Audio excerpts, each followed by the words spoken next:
มาแล้วพี่น้องเพิ่นมาส่งแล้วเนาะเมื่อวานนี้ว่าสิ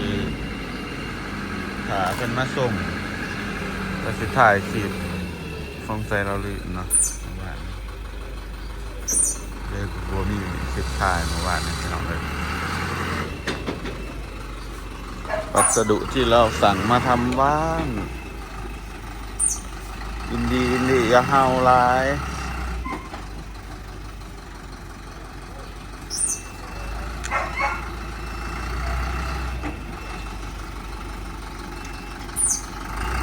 ก็จะมาส่งที่เราสั่งจะมี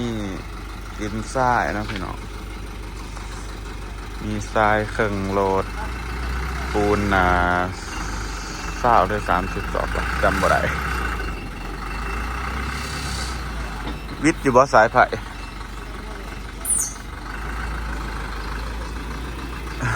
บ้านมันแคบพี่น้องเอ้ยรถใหญ่เข้ามาก็ยากเนี่ย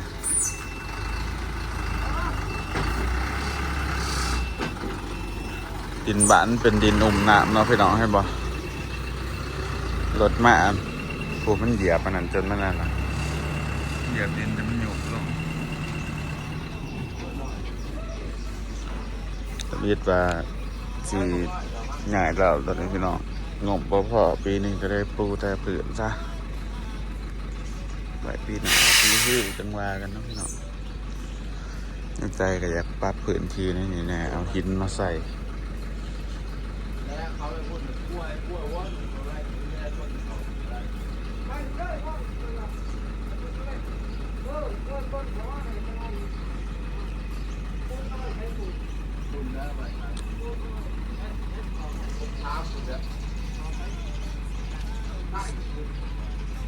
วันเดียวกัน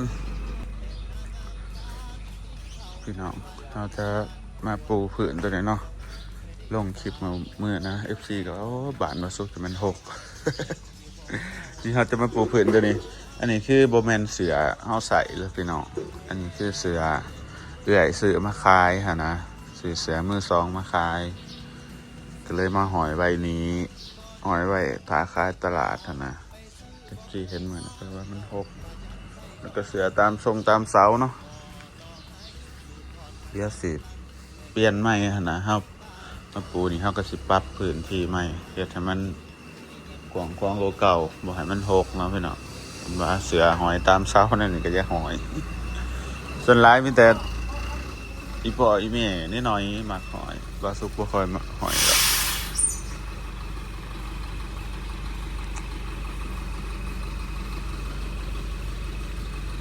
ก็จะมาส่งแล้วก็นั่งเบิ่งพี่น้องไว้ใส่กันเลย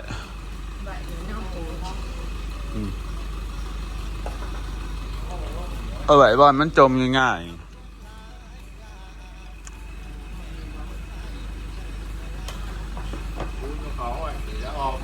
เอาไว้ข้างขางแบบนี้ดูฟีออกบ้ายังติดขาอันนั้นหรือว่ามันไปโหลดแล้วแม่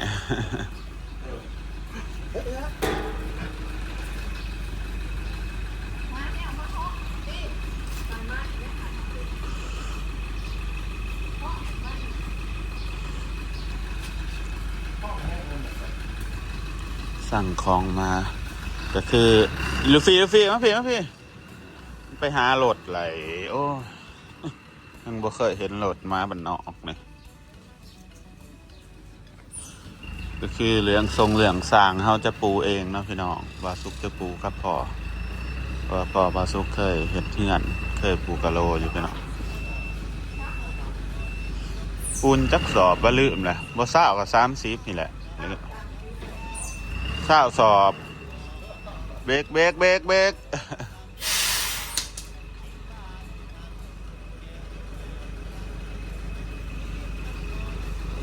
เคยเห็นมอรถใหญ่ดูสิอย่านั่นนี่อย่าไปโอเคไปได้ไปเขาปิดละ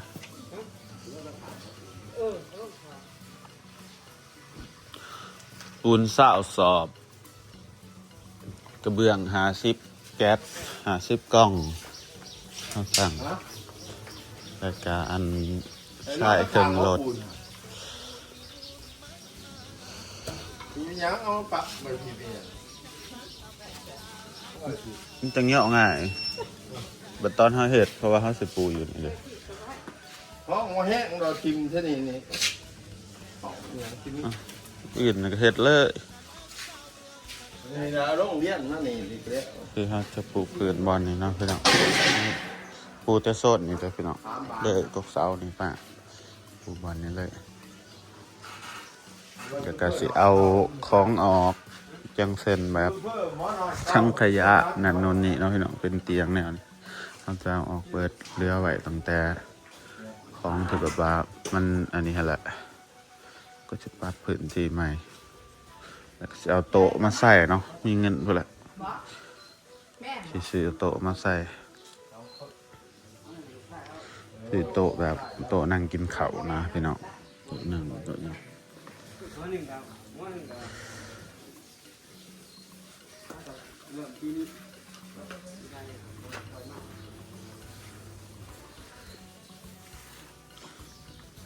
ปีกายที่มาส่งบ่แม่นบ่สะเจ้าเนาะมาส่งเนาะปีกายเนาะ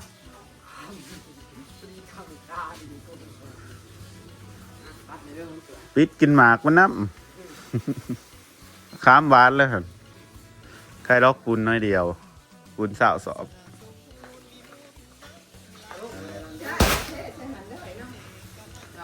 ปูนอันนี้เป็นปูนกาสางเลยเป็นปูนดีห่อนี่สีมังลาวปูนลาว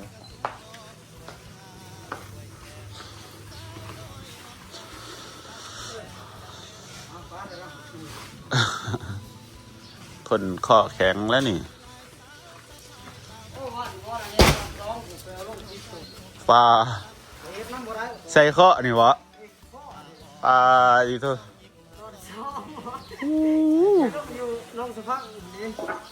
เฮ็ดไต่ยังไงเนาะ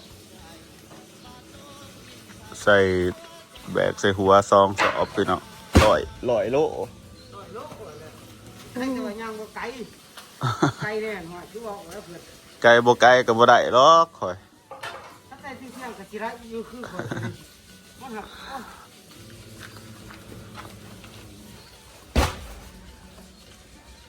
จ้าสอบแม่อ๋อนี่บ่เคยเห็นเลยนี่เนาะ มาบ้านนอกบ่เคย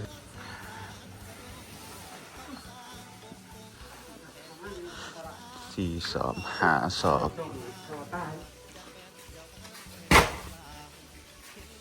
ยังเทพบ่ทันได้แล้วเนาะมันอันนี้เนาะมันมีอันน่ะกระโดเลยกระโดก็มาพร้อมกันเลยแล้วเนาะเทศใช้กระไรเหรอ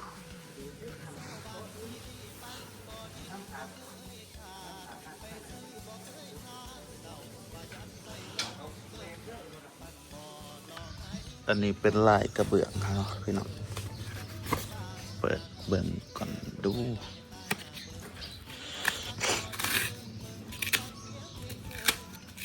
เราจะเอาเป็นลายอันนั้นตากระโดเนาะลายสลับแบบเขาเหรียญนั่นนะเขาเห็นยังวะลายกากระโดเนาะเด็กอันนี้เป็นลายกระโดที่เขาจะปูเปลือกตัวนี้เนาะงามใดเป็นลายลูกเต๋าเหินลูกเต๋า ลายลูกเต๋าสลับกันนี่ลายนี่จะมาปูเป็นทางอันนี้ยางเนาะนะครับปูพื้นบอลยางเพราะว่าพื้นบอลนี้เขาเห็ดหลายอย่างดิต้องเป็นอันนี้หยาบเนาะผมมืองาบอยู่ว่าแม่ขอละเนี่ยเป็นหยาบงาบแบบนี้นะมันจังบวเปื่อนเบิ่งบวคือเปื่อนเพราะว่าปืนนี้เขาเหยียบตลอดเลยเขาบริเวณนี้ประมาณบอลดูนี่เพื่อนด้วยสินะก็ได้รับปูขึ้นนะ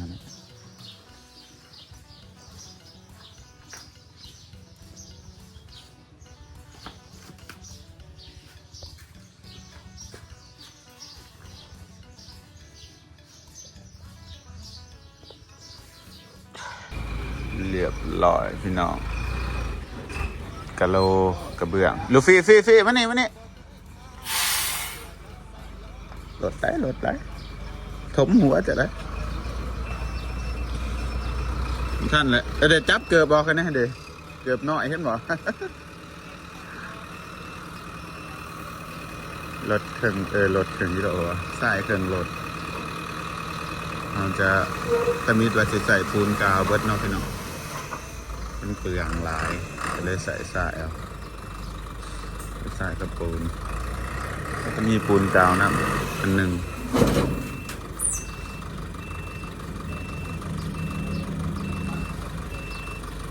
ปูนกาวนะมันเปลืองนะพี่น้องเลยใส่ปูน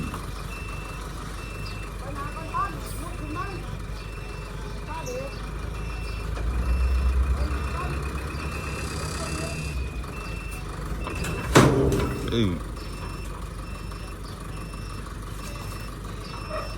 รียบร้อยถ้าจะมาส่งไกลๆเติบแล้วพี่น้องในขามหนามอีกรถคันนึงในขามบักเนาะไม่มีสะพานเด้อไม่มีสะพานปูนจะขามขวดขามบักอย่างเดียวขามเหือนะขามเหือใหญ่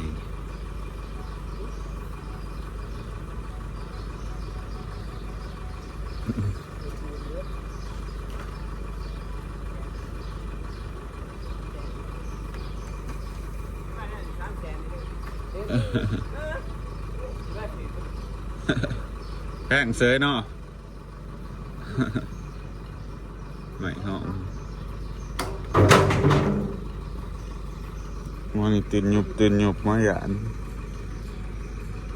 วิเห็นยังวะนะอีหยังนะฮะมันตื่นตั้งกิ้วอันนี้บินเห็นยังบ่นี่พี่น้องเรียบร้อยเนาะเขาจะเอาลงกระเบื้องกัน50 แก๊ส50ล่างเป็นลายอันนี้เนาะรายการ1ล่างมันมี6 อันงะเลยพี่น้องบาสุกเลยเบิ่งเหมือนนะแต่ลายงามๆเป็นกะโหลอันยี่ห้อของเวียดนามเนาะพี่น้องของเวียดนามแต่ว่าปูนเนี่ยของลาวมันน่าจะแบบราคาถือแก๊ส1เท่าไรเดี๋ยวสิพี่น้องเบิ่งเด้อครับส่วนราคาของเด้อว่าคันเทียบทางฝั่งไทยอันใดถือกันได้แพงนะเพราะว่านี่FCฝั่งไทยเบิ่งหลายพี่น้องกะโหลนี่แก๊ส100,000เนาะพี่น้องประมาณ100,000เดือนนี้100มันถือ80 68 70,000ซะ70,000ประมาณ180 บาทเอาพี่น้องประมาณ180 บาทเนาะแก๊ส1แล้วก็ปูนขาวนี่75,000ประมาณ 156 บาทเนี่ยมั้งประมาณสำนักพี่น้องประมาณ110 บาทเอาง่ายเนาะ110 บาทจน180ส่วนซ่านี่เครื่องรถละ1,000 กว่าบาทเนาะรวมเงินเฮาเบิดนี่8,590,000 กีบพี่น้องเป็นเงินบาทประมาณ 12,000 กว่าบาทเราจะเฮ็ดบอลนี่เนาะพี่น้องเรียบร้อยเดี๋ยวมื้ออื่นพุ่นละมื้ออื่นนึกมื้อได้วะเฮ็ดมื้อแรกนี่เลยเนาะเพราะว่ามันบ่ได้เฮ็ดหยังเนาะเพื่อนก็บ่ได้เฮ็ดหยังเดี๋ยวทางนี้ก็สิเมียนของเมียนหยังพี่น้องได้อีเมลเราขนเสื้อผ้าออกเปิดละเสื้อผ้าตัวนี้เป็นเสื้อผ้าเข้ามาขายเนาะก็เลยมาตั้งโซ่เพิ่มมีคนอยากได้พี่น้องภาพรวมของบ้านเฮาคันแนมทางนี้ก็งามอยู่พี่น้องห้องน้ำเมื่อกี้ใหญ่มันเนาะคนได้ค่าตะกี้ห้องน้ำมัน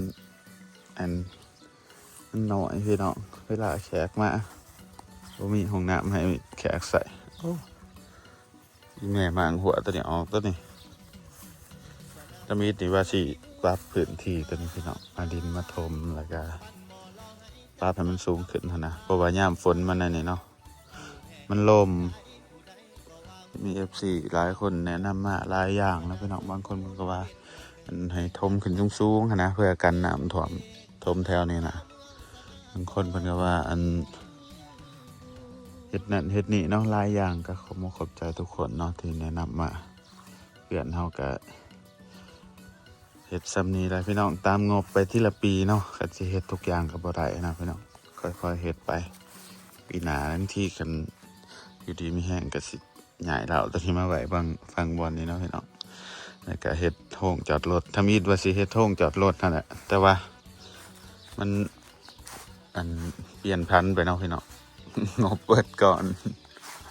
เราสุกไปอันนั้นนะไปเที่ยวจีนนะก็เลยใส่งบตัวนั้นเบิดก่อนนะพี่น้องปล่อยปีหน้าซะนี่สภาพเพื่อนก็ประมาณนี้พี่น้อง FC ว่าเพื่อนหลังใหญ่กว่าหมู่ในบ้านละมั้งเพิ่นว่าบ่ใหญ่เลยพี่น้องมีเพื่อนคนอื่นที่ใหญ่กว่าอีกมันก็บ่จักสิว่าจังได๋คันสิว่าใหญ่มันก็ว่าอันนี้มันเป็นเพื่อนแบบธรรมดานะพี่น้องเพื่อนใหม่แบบแต่ก่อนเนาะเพื่อนใหม่แบบแต่ก่อนแล้วก็ก่อกระล่างบ่เท่านะกระล่าง2ห้องก็พอมีพื้นที่อยู่แล้วก็ปรับอันเสาขึ้น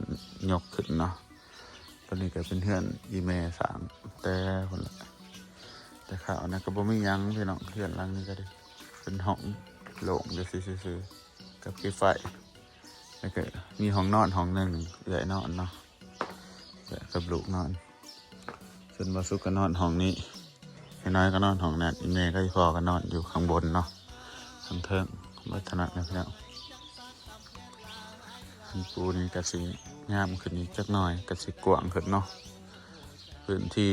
มันก็สิสลุสลายนะเด้อพี่น้องว่าท่านจะมีบอนจอดรถนะถ้ามีประเชษบอนจอดรถหย่อนเลยเสียเนาะมีมอเตอร์ไซค์2 คัน 3 คันนะพอได้ไปจอดบอนอื่นมีซาเล้งแต่ว่ามันปีนี้คือสิบริเหตุหรอกคือสิบริญญาไปปีหน้าเนาะปีนี้ก็จอดจะสิไปก่อนจะมีก็สิใหญ่แล้วภาพย่ำฝนกับย่ำแรงมันต่างกันแบบลิบลับเลยแหละพี่น้อง ยามฝนนี่คือเขามาแถวนี่บ่ไหลเลยมันลมอันน่ะมีแต่ขี้ตมเนาะก็คือยามแหลงมันแห้งไปว่ามันก็คือแบบบ่จำเป็นต้องปรับขนาดยามแหลงแต่ว่าเนี่ยคันยามฝนเนี่ยโอ้ยยามเบิ่งจังหวะนี้ไปคลิปนี้ก็สิเบิดเพียงเสมอเลยพี่น้องเพื่อนบาสุกอันนี้เป็นเพื่อนสาวปีใหม่พี่น้องสาวปีใหม่เป็นเพื่อนน้องปลาเป็นเพื่อนซาจินเจริญมันเป็นเพื่อนน้องอาเนาะทั้งหลังเพื่อนไม่เถานะมันเพื่อนน้องอาเจอกันใหม่คลิปหน้าพ่อพี่น้องบ๊ายบายสิให้สวยบ๊ายบายนะบ๊ายบายนะ